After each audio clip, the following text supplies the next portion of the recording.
안녕하세요. 오늘 저희가 함께 들여다볼 자료는요. 이 1:1 제자 양육 교재. 이거 많이들 쓰시잖아요. 네네, 그렇죠. 이 교재 최신 개정판에 대한 아주 상세한 편집 설명서입니다.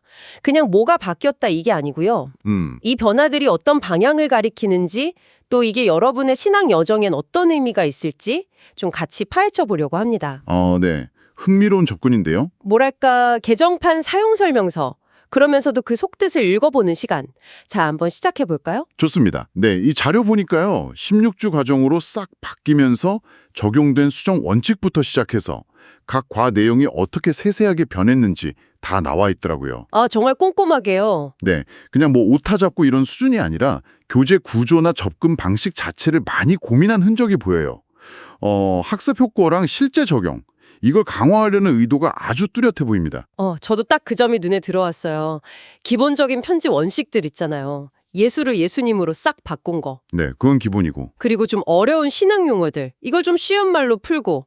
또 나눔 질문이나 보충 설명 같은 거. 맞아요, 그런 부분들. 근데 이게 단순히 그냥 쉽게만 만든 게 아니라 제 생각에는 실습 항목이 추가된 거. 이게 특히 좀 주목해야 할 부분 같아요.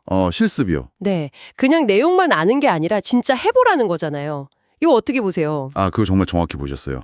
실습 추가는 정말 중요해요. 이론 배우는 거랑 이걸 삶에서 진짜 실천하는 거, 그 사이의 간극을 좀 줄여보려는 거겠죠. 그렇죠. 그 간극이 사실 크니까. 네, 뭐 여백 늘리고 기도문 넣어주고 이런 세세한 배려도 좋지만 이 실습이야말로 이번 개정의 핵심 방향 같아요. 그러니까 삶으로 진짜 살아내는 신앙, 이걸 강조하는 장치라고 볼 수 있겠죠. 내용 면에서도 특히 그 초반부 있잖아요. 1과부터 4과. 거기서 이런 경향이 아주 잘 드러납니다. 초반부 내용 변화, 그거 좀 더 자세히 설명해 주실 수 있을까요? 예수님 사역 순서를 십자가 죽음의 의미, 그러니까 죄 문제, 그리고 십자가의 영향력 이렇게 딱 명확히 하고 또 부활 승천하신 다음에 지금 뭘 하고 계신가 여기에 초점을 맞춘다는 게 좀 흥미롭더라고요. 네, 맞습니다. 예전엔 약간 과거 사건 자체에 좀 다 집중했다면 이건 현재 나와의 관련성을 더 부각하려는 걸까요? 네, 그렇게 볼 수 있습니다. 그 과거 사건의 의미도 물론 명확히 하죠. 하지만 동시에 그게 지금 내 삶에 어떻게 연결되는지, 그리고 부활하신 예수님이 지금 이 순간에도 어떻게 함께 하시는지 이쪽으로 무게중심을 좀 옮긴 거죠. 아하. 특히 그 후반부에 교회론 관련된 내용들 있잖아요. 네네. 그건 일부 좀 줄이고 대신 개인이 예수님을 인격적으로 만나고 관계 맺는 그 과정 자체에 좀 더 집중하도록 재구성했어요. 교회라는 큰 틀보다는 개인에게 더. 그렇죠. 좀 더 개인적이고 관계적인 신앙 경험을 중시하는 요즘 흐름을 반영한 걸 수도 있고요. 그런 맥락에서 보니까 오과에서 하나님의 성품이라는 표현 있잖아요. 약간 딱딱하게 들릴 수도 있는데 네, 이걸 하나님의 성품으로 바꾼 것도 이해가 되네요. 좀 더 관계적이고 인격적인 느낌을 주려는 의도 같아요. 맞습니다. 하나님을 알아가는 게 단순 지식 쌓기가 아니라 인격적인 만남이다. 이런 걸 좀 더 강조하려는 시도겠죠. 그리고 7과 기도 파트도 확 바뀌었던데요. 질문이 엄청 많았는데 그걸 딱 4개 핵심 질문. 기도란 무엇인가? 왜 해야 하나? 어떻게 하나? 응답받는 기도. 이렇게 압축했더라고요. 이건 어떤 효과를 노린 걸까요? 그것도 같은 맥락이에요. 속성을 성품으로 바꾼 것처럼 기도도 너무 복잡하게 접근하기보다 핵심을 딱 짚어주려는 거죠. 명료하게. 네. 질문이 너무 많으면 오히려 좀 부담스럽거나 길을 잃기 쉬운데 핵심 질문에 집중하면 학습자들이 기도에 대해 더 명확하게 이해하고 나도 기도해야겠다. 이렇게 실제 기도의 자기로 나아가도록 돕는 효과를 기대했을 겁니다.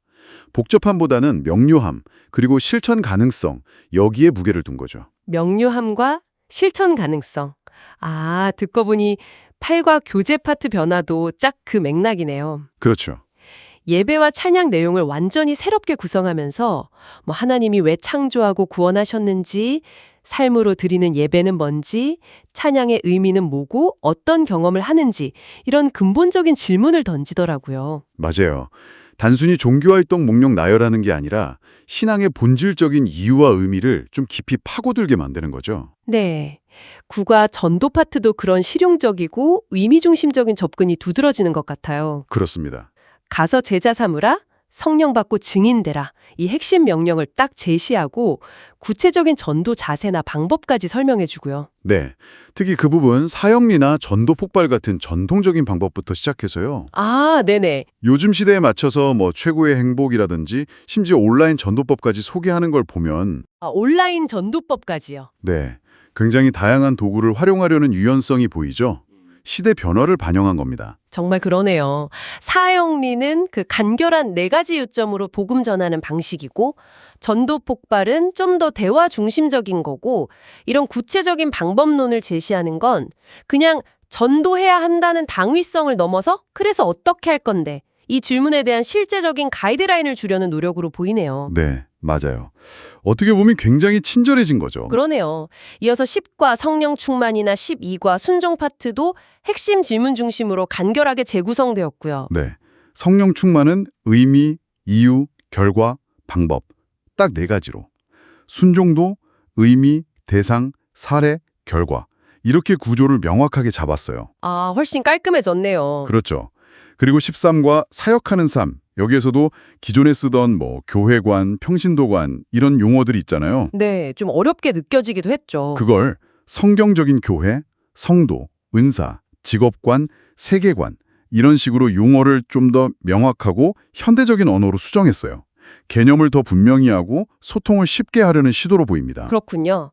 마지막 14과는 이제 수료 축하하고 다음 단계인 양육자반으로 가라고 권면하는 내용이고요.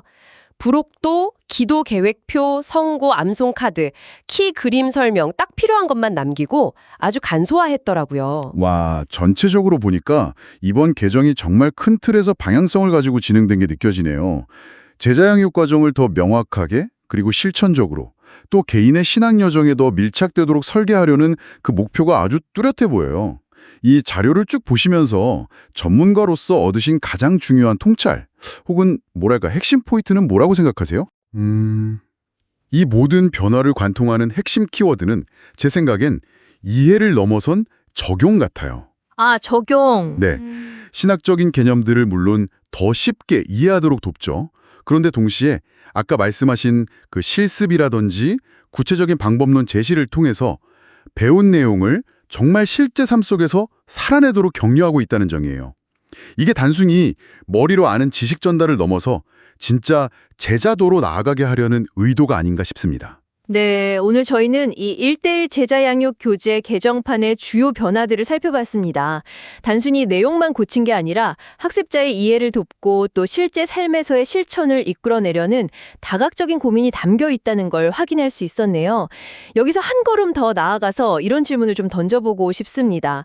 과연 교재가 이렇게 바뀌는 것이 실제 우리 현장에서 제자를 길러내는 방식과 그 결과에 어떤 구체적인 영향을 미치게 될까요? 그리고 우리는 이 변화를 어떻게 잘 활용해야 할까요? 이 질문을 한번 마음속에 품어보시면서 오늘 저희 이야기 마무리하겠습니다.